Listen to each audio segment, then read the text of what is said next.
Hey, yo guys, what's going on? It's your boy King7 here, back with another video. Before we get into this video, I just want to remind you all out there, they are kings and queens, and I hope you all are having a very blessed day. Before we get into the video, 83.7% of you watching this video right now are not subscribed. It would mean the absolute world to me if you could drop a sub and a like on this video. Now listen, I do want to apologize that I am a day late on my Giants reaction. My weekly reaction is another episode of it.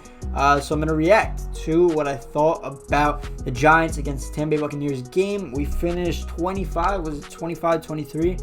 Just make sure that's correct. Yes, it was 25-23. And guys, we might be the best 1-7 team in history. I mean, I'm looking at it right now. We literally only lost one game by more than 10 points. I mean, I don't know if I should start this. This video is basically all going to be positive, I think. I mean, just everything about our team, I'm liking. Every single aspect of this team has gotten better each week except one. And I think that one factor is the main reason why we're 1-7. All right, and let me just break it down. All right, let's go position by position. Offensive line each week improved. That automatically improves our run game. Our run game each week it's gotten better and better for the most part. You know, it's still obviously it's not one of the best, but it's gotten better. Wide receivers, they're making plays here and there. They're getting open. They are getting open now. That was one of my concerns, was that receivers weren't getting enough separation, so that Daniel Jones was holding on to the ball because nobody was open, right? I think wide receivers, Evan Ingram had a pretty solid bounce back game, you could say so. Defensive line for the Giants improved. Leonard Williams, he's shown that he's a beast. We're very good against the run. Linebackers, Blake Martinez, he's a tackle machine. When we got him, I think it was like, I saw the stats, playing 99% of our snaps on defense.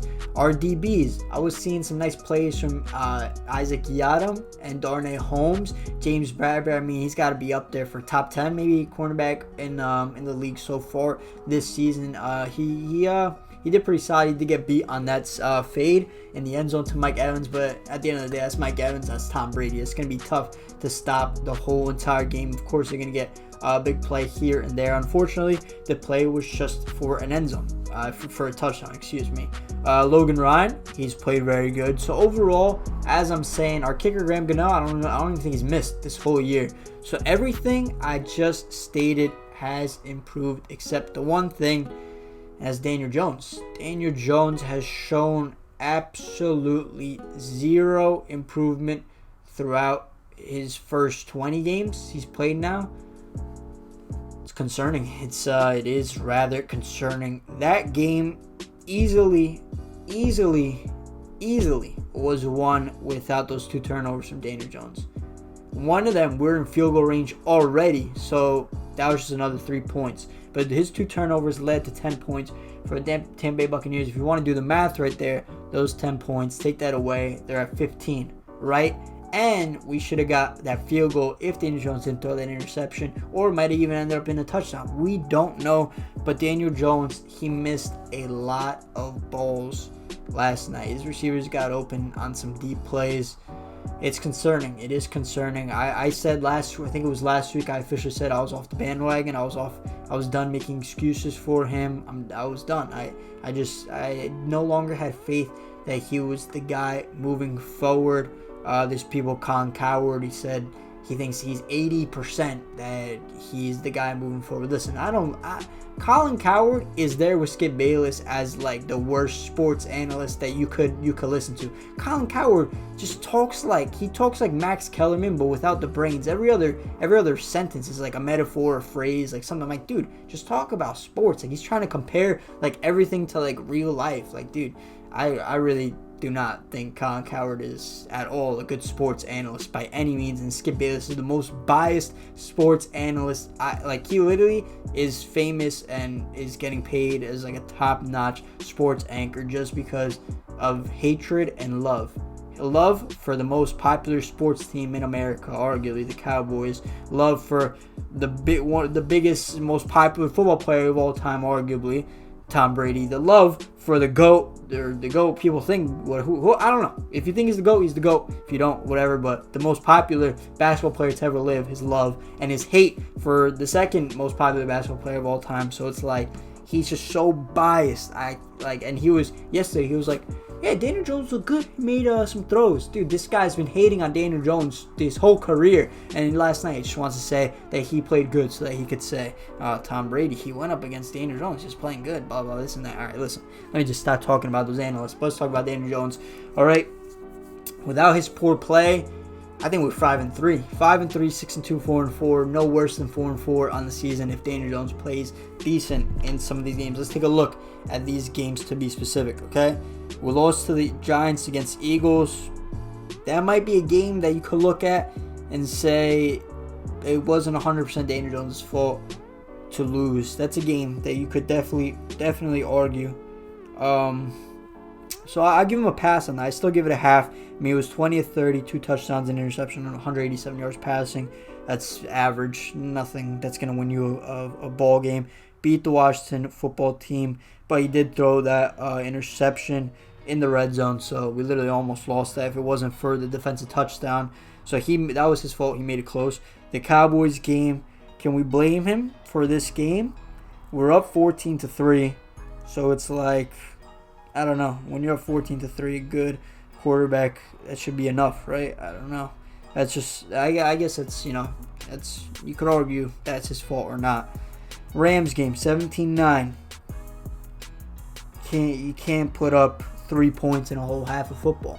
That's your fault that we lost. You cannot. You are the most important piece of the offensive quarterback. You can't put up 3 points in a half and expect to win. That's his fault. We lost that game. Our defense played phenomenal in that game.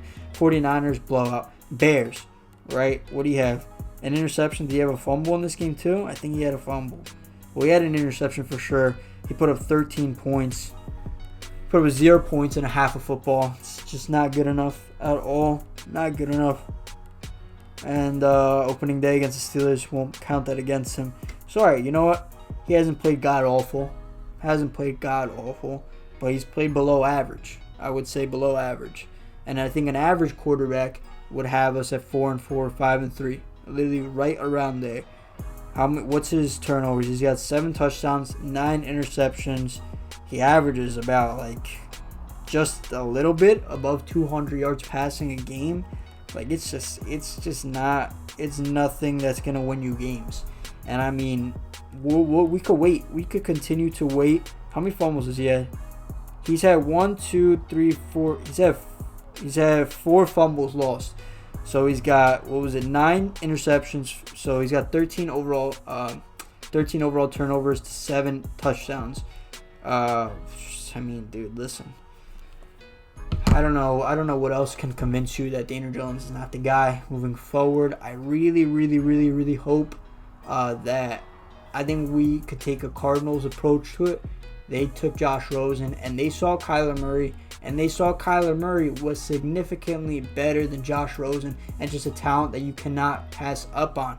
If one of these quarterbacks in this next draft, whether it's Justin Fields, Trey Lance, the kid from BYU, I don't think we're going to get Trevor Lawrence. I think the Jets are taking him at the number 1 spot. If you think that those quarterbacks are significantly better than Daniel Jones, you cannot be scared to make that pick. You absolutely cannot. You cannot just wait another year and be like, we'll wait another year and we'll give him another year and then we'll see if we can get a quarterback. What if those caliber quarterbacks are not in the upcoming draft? You get what I'm saying here? You guys might be hating because it sounds like I'm hating on Daniel Jones, right? Do I still think there's potential there? Maybe. I don't know. What does he do well? Let's break it down. What does he do well? He runs. What else? Pocket presence horrendous. Stares down receivers way too often. His accuracy.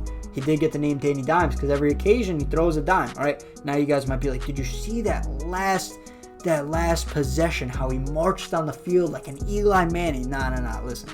Don't compare him to Eli Manning. All right. I said his ceiling was Eli Manning. All right. But that last drive, nice. It was nice. You got to give him credit. But that last drive doesn't happen if Darius Slayton doesn't make that play. And that last drive doesn't even need to happen if Daniel Jones doesn't throw those 2 interceptions, right? They shouldn't have been in that position. We should have won that game easily. Now, we talk about the last point, the 2-point conversion. When I like to talk about, you guys are going to learn. You guys are going to learn about my character right here. When I talk about sports, regardless if it's a player I hate, player I love, I always try staying as objective as possible.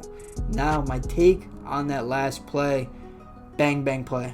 Bang, bang play. Could have 50-50, could have gone either way. I don't think the refs were so bad. You missed that call. How do you pick up the flag? Nah. I think that is such a bang, bang play. Like, that's so tough to call. But it's like, I was watching Shannon Sharp on Undisputed the following day. He said, listen, those types of calls are being called in the first quarter.